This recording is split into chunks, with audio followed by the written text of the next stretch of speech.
Hello everyone.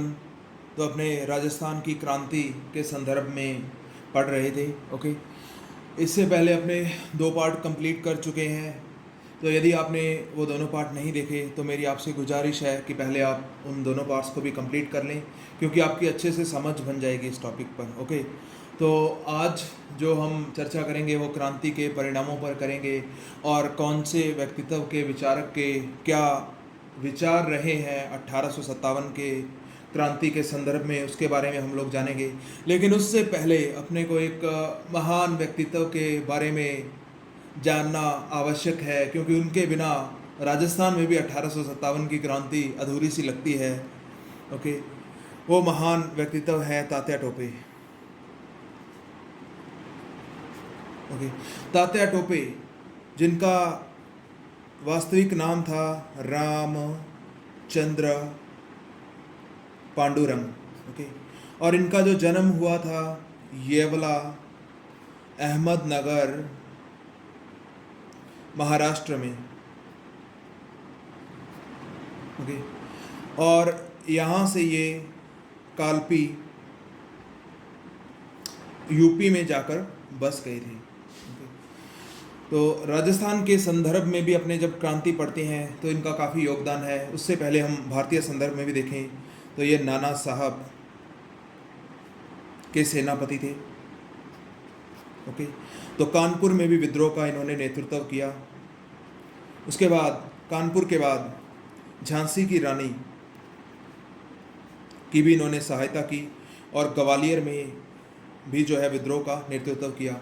Gwalior के पतन के बाद इन्होंने राजस्थान की तरफ रुख किया, क्योंकि इनको उम्मीद थी कि राजस्थान से जो है वो अंग्रेज़ों के विरुद्ध हमको सहायता मिलेगी। ओके, तो अपने ज़्यादा विस्तार में भारत के संदर्भ में जब अपने 1857 का विद्रोह जो पढ़ेंगे तब अपने इनके बारे में और डिटेल से देखेंगे। ओके, लेकिन अभी अपने राजस्थान के संदर्भ में पढ़ रहे हैं तो राजस्थान के संदर्भ में देखें तो राजस्थान में ये 2 बार आए।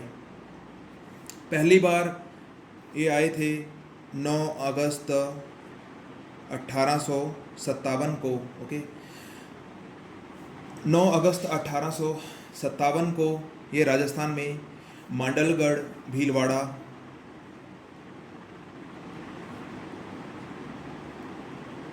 के रास्ते राजस्थान में आई। और 9 अगस्त को इनका युद्ध हुआ था रॉबर्ट के साथ, जिसे जो युद्ध है उसे हम कुवाड़ा का युद्ध नाम से भी जानते हैं। ये हुआ था कोठारी नदी के समीप भीलवाड़ा में। ओके, इस युद्ध में जो है वो तात्या पराजित हुए और रॉबर्ट जीते। ओके, इसके बाद इन्होंने और भी कई जगह सहायता के लिए भटके और दूसरी बार इनका राजस्थान में जो प्रवेश होता है वो होता है 11 दिसंबर 1857 को। तो इस बार इन्होंने बांसवाड़ा के लक्ष्मण सिंह को पराजित कर यहाँ पर कुछ समय तक जो है वो शासन किया। ओके, लेकिन बाद में अंग्रेजी सेना ने इनको यहाँ से भी खदेड़ दिया। इसके बाद ये राजस्थान की लगभग हर रियासत में सहायता के लिए गई। ओके, इसी क्रम में इन्होंने टोंक में भी कुछ समय तक शासन किया। टोंक में भी अधिकार जमाया और टोंक में जो अपने विद्रोह पढ़ते हैं तो वहाँ पर जो विद्रोह हुआ था वहाँ पर भी इन्होंने जो क्रांतिकारियों की सहायता की। ओके, तो टोंक के बाद भी राजस्थान की ये अनेक रियासतों में गई, लेकिन कहीं पर भी इनको सहायता जो है वो पूर्ण रूप में नहीं मिली। और अंत में 18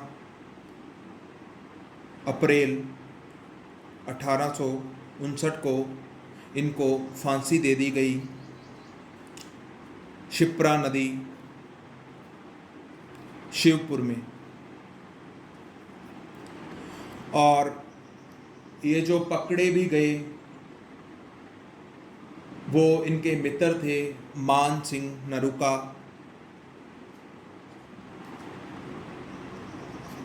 इन्होंने विश्वासघात किया था तात्या टोपे के साथ और इनको धोखे से पकड़वा दिया था। ओके, और इनको जो फांसी दी गई वो दी गई थी 18 अप्रैल 1859 को। ओके, तो आप देखोगे कितने महान व्यक्तित्व थे ये, यानी किसी भी क्षेत्र के कोई ये राजा नहीं थे।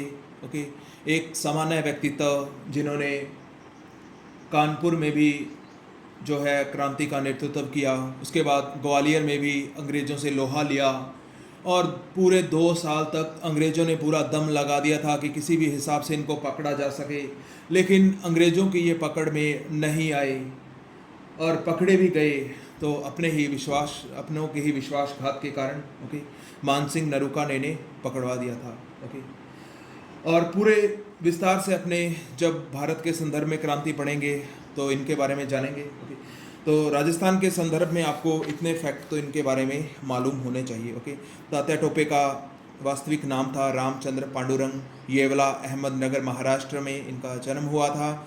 यहाँ से ये कालपी उत्तर प्रदेश में बस गए थे। नाना साहब के सेनापति भी थे, कानपुर में विद्रोह का नेतृत्व किया, झांसी की रानी की भी इन्होंने हेल्प की और ग्वालियर में भी इन्होंने विद्रोह का नेतृत्व किया। ग्वालियर का जब पतन हो गया तो उसके बाद ये राजस्थान में आए सहायता की आशा से। ओके, 2 बार ये राजस्थान आए। पहली बार 9 दिसंबर 1857 को मांडलगढ़ भीलवाड़ा में इन्होंने प्रवेश किया और रॉबर्ट के साथ इनका युद्ध हुआ, कुवाड़ा का युद्ध कोठारी नदी के समीप। ओके, इसमें तात्या की जो है वो पराजय हुई।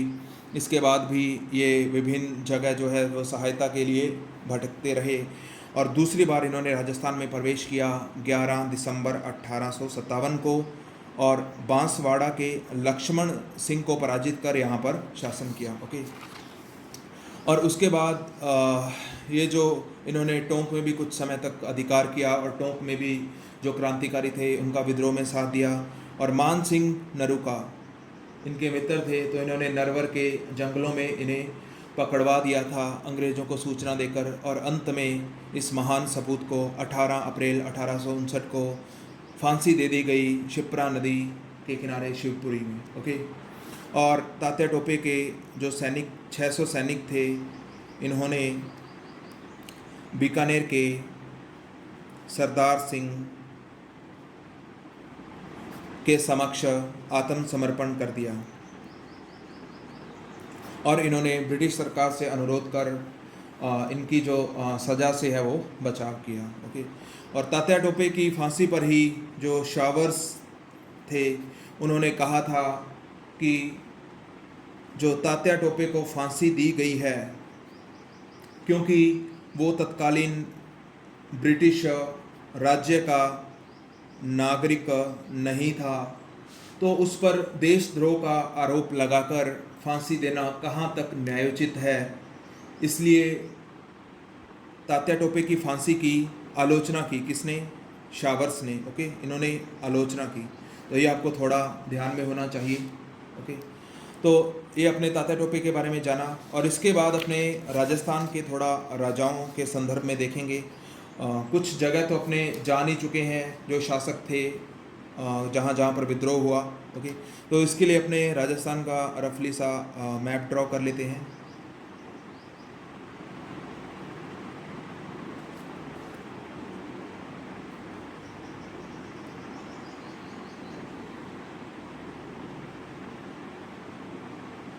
क्योंकि कई बार ऐसे शासकों का भी क्वेश्चन पूछ लेता है कि कौन सा सुमेलित है नहीं है। ओके, तो बीकानेर में जो शासक थे उनका नाम था सरदार सिंह। सरदार सिंह ने अंग्रेज़ों का साथ दिया था और ये विद्रोह को दबाने के लिए राजस्थान से बाहर भी अपनी सेनाएं लेकर गए थे। तो इसी के उपलक्ष्य में इन्हें टिब्बी परगने के 41 गांव उपहार में दिए गए। ओके, सरदार सिंह के बाद जैसलमेर के शासक थे रणजीत सिंह और रणजीत सिंह को 2000 रुपये किल्लत प्रदान की गई अंग्रेज़ों की सहायता। और सिरोही के थे शिव सिंह। ओके, मेवाड़ के थे आपके स्वरूप सिंह, इन्होंने भी अंग्रेज़ों का साथ दिया। उसके बाद बांसवाड़ा के थे लक्ष्मण सिंह। ओके। और झालावाड़ के थे पृथ्वी सिंह,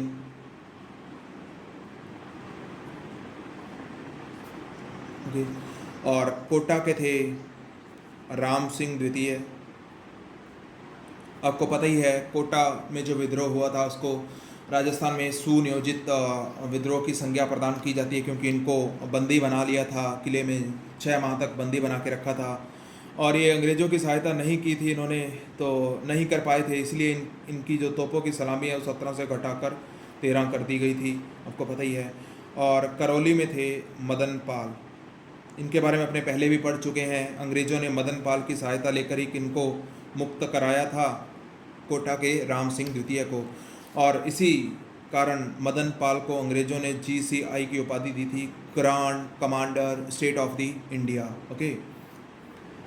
और मदन पाल के बाद हम बात करें, और मदन पाल को एक फैक्ट और अपने पढ़ा था कि करौली की तोपों की सलामी 13 से बढ़ाकर कितनी कर दी थी, 17 कर दी थी, ओके।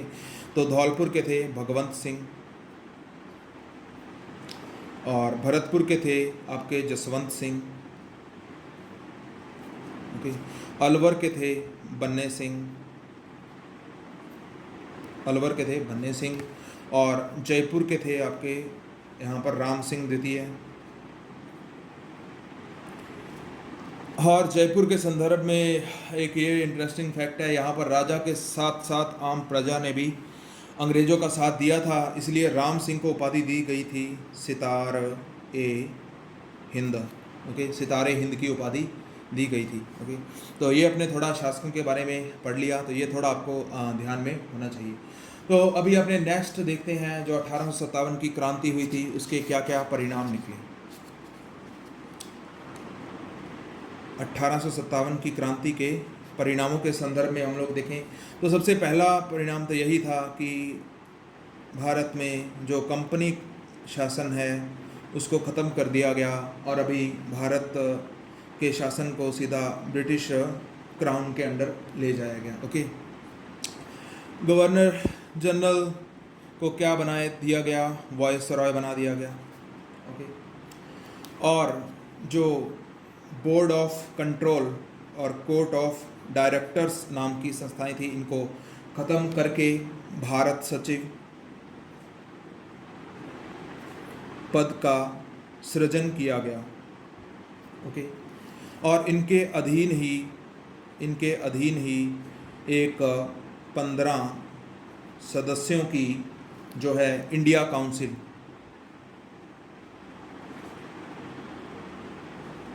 इंडिया काउंसिल का गठन किया गया, और जो पहले भारत सचिव थे वो थे चार्ल्स वुड, ओके।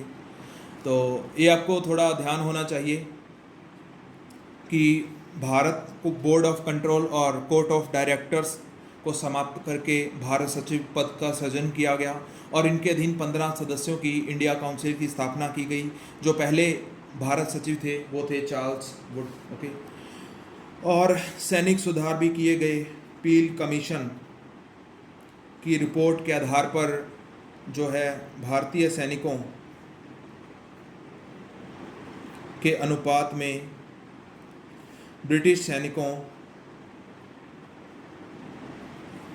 का अनुपात जो है वो बढ़ाया गया, ओके। यानी भारतीय सैनिकों के अनुपात में ब्रिटिश सैनिकों का अनुपात बढ़ाया गया। जैसे कहीं पर इस तरह का था कि भारतीय सैनिक और ब्रिटिश सैनिकों के बीच जो अनुपात था वो 5:1 का था, यानी प्रत्येक 5 भारतीय सैनिकों पर एक ब्रिटिश सैनिक था। तो विद्रोह के बाद इन्होंने क्या किया कि कहीं पर तो जैसे 1:2 कर दिया गया, कहीं पर 2:3 कर दिया गया, यानी ब्रिटिश सैनिकों का अनुपात जो है वो भारतीय सैनिकों के अनुपात के मुकाबले में बढ़ाया गया, ओके। और एक महत्वपूर्ण परिवर्तन हुआ कि इन्होंने अपनी विस्तारवादी जो नीति है उसका त्याग किया। क्यों? क्योंकि इनको पता चल चुका था यदि देसी रियासतें इनका विद्रोह में साथ ना देती, जो भी राजा रजवाड़े थे यदि इनके साथ ना खड़े होते तो इनका जाना भारत से तय था। तो इसलिए इन्होंने अधीनस्थ सहयोग की नीति अपनाई और विस्तार की नीति को त्याग दिया। क्योंकि जो विद्रोह का एक मुख्य कारण ये भी था कि जो भारतीय जो रियासतें हड़पी गई थी तो उनके शासक अंग्रेज़ों से असंतुष्ट थे। ओके, तो आगे चलकर ऐसा विद्रोह ना हो, और यदि हो भी तो ये हमारे साथ खड़े हों, इसलिए इन्होंने विस्तारवाद को त्याग दिया। तो अभी अपने थोड़ा देखेंगे, ये अपने परिणामों के बारे में देखा, ये आपको मेन ध्यान में रखना है कि कंपनी का शासन ख़त्म करके जो है वो ब्रिटिश क्राउन के अंतर्गत आ गया भारत का शासन, और गवर्नर जनरल को क्या बना दिया गया, वायसराय बना दिया गया, और बोर्ड ऑफ कंट्रोल और कोर्ट ऑफ डायरेक्टर्स को ख़त्म करके भारत सचिव पद का सृजन किया गया, और इनके अधीन 15 सदस्यों की इंडिया काउंसिल नामक संस्था बनाई गई, और जो फर्स्ट भारत सचिव थे वो थे चार्ल्स वुड। ओके, और एक पील कमीशन जो कि इसकी रिपोर्ट के आधार पर भारतीय सैनिकों के अनुपात में ब्रिटिश सैनिकों का जो अनुपात है वो बढ़ाया गया, और ब्रिटिशर्स ने अपनी विस्तारवादी नीति का त्याग कर दिया। ओके, उसके बाद अपने थोड़े मत के बारे में पढ़ते हैं कि किसने राष्ट्रीय विद्रोह कहा, किसने सैनिक विद्रोह कहा, क्योंकि आजकल इसके संदर्भ में भी क्वेश्चन पूछे जाते हैं। तो 1857 को जो पहला लेखक है जिसने राष्ट्रीय विद्रोह की, भारत के पहले स्वतंत्रता संग्राम की संज्ञा दी, वो था वीर सावरकर। वीर सावरकर ऐसे पहले लेखक हैं जिन्होंने 1857 के विद्रोह को भारत का पहला स्वतंत्रता संग्राम कहा। ओके, और इनकी जो बुक भी है वो भी इसी नाम से ही थी, the first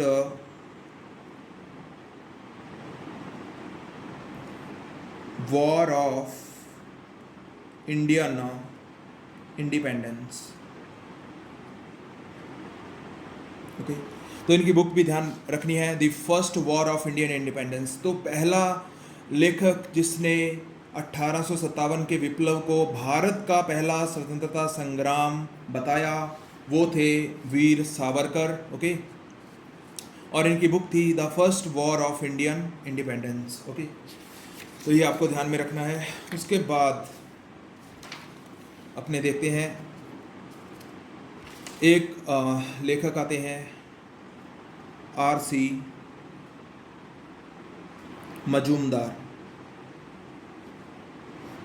RC.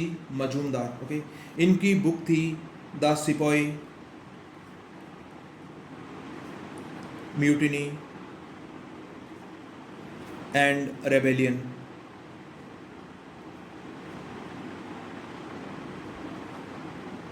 And rebellion of 1857। Okay, तो आर.सी. मजूमदार की बुक थी द सिपाही mutiny and rebellion of 1857। Okay, तो इसमें इन्होंने जो इस विप्लव को सैनिक विद्रोह की संज्ञा प्रदान की है। ओके, और इनकी एक और बुक है उसके बारे में भी अपने को पता होना चाहिए, British paramountcy,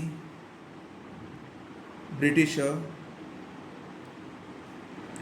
paramountcy and the Indian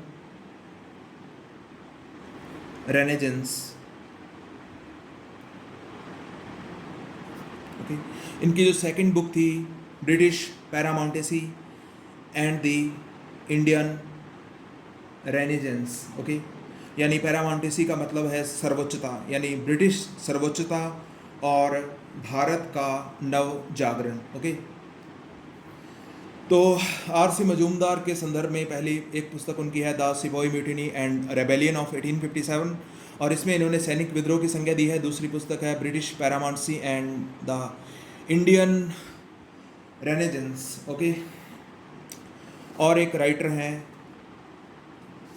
Shashi Bhushan Chaudhary. Shashi Bhushan Chaudhuri ने ये जो विद्रोह था इसको सैनिक व असैनिक विद्रोह का मिश्रण कहा है। ओके, यानी सैनिक व असैनिक विद्रोह का मिश्रण कहा है। और जो इनकी बुक थी civil rebellion in Indian mutinies, civil rebellion in Indian mutinies, okay, 1857 to 1859, okay. तो शशि भूषण चौधरी, ओके, इसको थोड़ा ध्यान में इस तरह से भी रख सकते हो कि शशि भूषण भी और चौधरी भी, ऐसा नहीं लग रहा कि दो नाम का मिश्रण है। तो इस तरह से थोड़ा आपको टैग का थोड़ा पता हो तो आप आसानी से उस समय जो ऑप्शन है उसको सही कर सकते हो, ठीक, ओके। तो सैनिक व असैनिक विद्रोह का मिश्रण कहा है शशि भूषण चौधरी ने, civil rebellion in Indian mutinies 1857 to 1859, okay. इसके बाद एक और राइटर हैं अशोक मेहता। अशोक मेहता, इनकी पुस्तक है the great rebellion, the great rebellion. इसकी पुस्तक को हम याद करना चाहें तो अपने को पता है भारतीय इतिहास में एक राजा हुआ है अशोक महान, यानी अशोक कौन था, महान था, अशोका द ग्रेट कहते हैं, अशोका महान था। तो इनकी पुस्तक का नाम भी क्या है, अशोक मेहता की पुस्तक का नाम है द ग्रेट रेबेलियन, ओके। तो द ग्रेट रेबेलियन में भी अशोक मेहता ने जो इस विद्रोह को राष्ट्रीय स्वतंत्रता के लिए सुनियोजित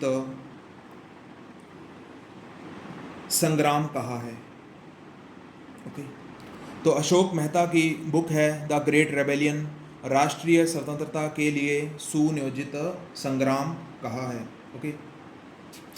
तो अपने इन बुक्स को थोड़ा, इन बुक्स के बाद थोड़े विचारकों के कथन भी हैं, वो भी हम लोग थोड़ा देख लेते हैं कि ब्रिटिश प्रधानमंत्री थे बेंजामिन डिज़रेली, बेंजामिन डिज़रेली ब्रिटिश पीएम थे। इन्होंने भी राष्ट्रीय विद्रोह की संज्ञा दी है। तो ये अपने आप में इम्पॉर्टेंट फैक्ट हो जाता है, क्योंकि एक विदेशी होते हुए भी, और वो भी प्रधानमंत्री, उन्होंने इसे राष्ट्रीय विद्रोह कहा है। नहीं तो जो मोस्टली अंग्रेज इतिहासकार हैं उन्होंने इसे सैनिक विद्रोह ही सिद्ध करने का प्रयास किया है, ओके। और एक राइटर देख लेते हैं हम, सर सैयद अहमद खान, और इनकी बुक है an essay on the Indian revolt, an essay on the Indian revolt, okay. इसमें भी इन्होंने इसे सैनिक विद्रोह कहा है, ओके। तो ये अपने को ध्यान में रखना है, थोड़ा इनकी बुक्स के बारे में देखना है, क्योंकि आजकल जो क्वेश्चन पूछे जाते हैं ना वो सीधे पूछने बंद कर दिए हैं। इस टाइप के क्वेश्चन भी काफ़ी देखने को मिलते हैं कि किसने विद्रोह के बारे में क्या कहा। तो अपने सारा टॉपिक भी पढ़ के जाएं, और उसके बाद भी यदि अपने क्वेश्चन सॉल्व ना कर पाएँ तो सबसे ज़्यादा दुख होता है। यदि तो पढ़ा हुआ ही ना हो तो कोई दिक्कत नहीं है। इसलिए जब अपने इतना सारा टॉपिक पढ़ लिया तो इनको भी थोड़ा देख लेना चाहिए, ओके। हाँ, एक है T.R. होम्स। इन्होंने विप्लव के बारे में जो कथन दिया है, सभ्यता व बर्बरता के मध्य संघर्ष, सभ्यता व बर्बरता के मध्य संघर्ष, ओके। तो इसको अपने याद रखना है। तो ये है होम। तो जब अपने घर बनाने स्टार्ट कर दिए थे तो अपने लोग सभ्य हो गए थे, ठीक है ना। होम्स सभ्यता, होम्स सभ्यता, बस ऐसा कोई छोटा सा आपको शब्द, ऐसा कोई भी आप अपने तरफ से याद कर सकते हैं जो थोड़ा मैच हो रहा हो, तो वहाँ पर जो है अपने को आसानी से याद आ जाता है। एक इतिहासकार हैं जो सरकारी इतिहासकार थे, डॉक्टर तारा चंद, ओके। इन्होंने भी इसे राष्ट्रीय विप्लव कहा है, ओके। और एक थे जेम्स आउट्रम व टेलर, इन्होंने जो है हिंदू मुस्लिम षड्यंत्र की संज्ञा दी है, हिंदू मुस्लिम षड्यंत्र, ओके। यानी इसको आप याद रखना है तो आप याद रखो ऐसे आउट कि ये तो आउट ऑफ सिलेबस ही बात कर गया, अपने तो 1857 के विद्रोह के बारे में बात कर रहे थे कि वो राष्ट्रीय विद्रोह था या सैनिक विद्रोह था। ये तो कोई आउट ऑफ सिलेबस ही बात कर गया, यानी कोई तीसरी ही बात कर गया।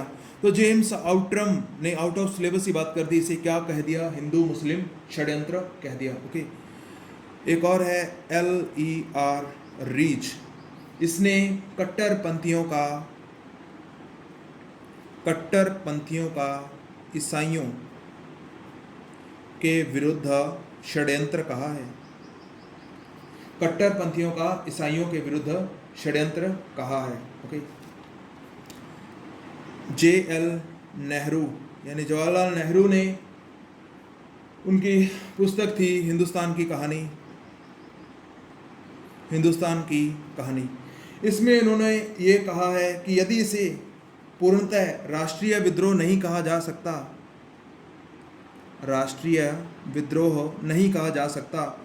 तो इसे केवल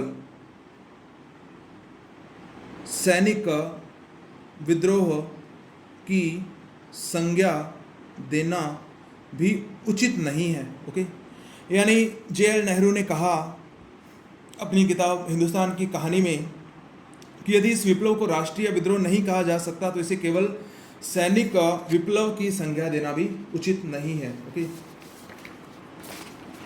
और राजस्थान के संदर्भ में अपने थोड़ा देखें तो एक बुक आती है,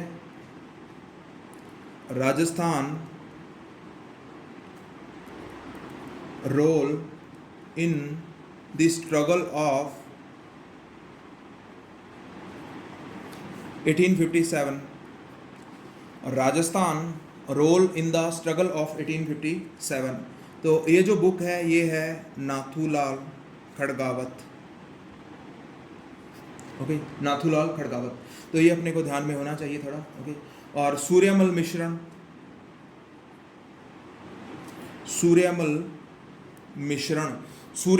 मिश्रण ने भी जो है इसे राष्ट्रीय विप्लव कहा है। ओके, और एक कथन की हम बात करते हैं, वो है प्रिचार्ड का। प्रिचार्ड ने कहा था, उनकी पुस्तक थी the mutiny in Rajasthan, the mutiny in Rajasthan में प्रिचार्ड ने कहा है कि यदि क्रांतिकारी अजमेर पर अधिकार कर लेते तो राजस्थान के शासक भी उनके क्या बन जाते, सहयोगी बन जाते। क्यों? क्योंकि अजमेर में बहुत ही बड़ी मात्रा में जो है गोला बारूद हथियार रखे हुए थे, तो उनको चाहे मजबूरी में ही इनका सहयोगी बनना पड़ता। तो ये किसने कहा था? प्रिचार्ड ने कहा था। तो आप सोच रहे होंगे कि अपने इतना बुक्स के बारे में और कथन के बारे में क्यों पढ़ा, तो इसका जवाब आपको पिछले जो एग्ज़ाम हुए हैं अधीनस्थ बोर्ड के उसमें मिल जाएगा। आप पटवारी का भी क्वेश्चन पेपर उठा के देखोगे तो 8 से 9 क्वेश्चन पूछे हुए हैं इन्हीं कथनों और कारणों के बारे में। 1857 की क्रांति से पूछा गया था, जो मोहम्मद अली बेग को जो ईमानदारी रखने के लिए जो शपथ दिलवाने का प्रयास किया गया था, ओके, तो उसके बारे में पूछा गया था। तो आप लास्ट ईयर्स के क्वेश्चन पेपर चेक करोगे तो ऐसे क्वेश्चन भी पूछे जाते हैं और कोई ज़्यादा मुश्किल नहीं है। आप 2 से 3 बार रिवाइज करोगे तो आसानी से हो जाएगा। ओके, तो अपने एक बार थोड़ा और देख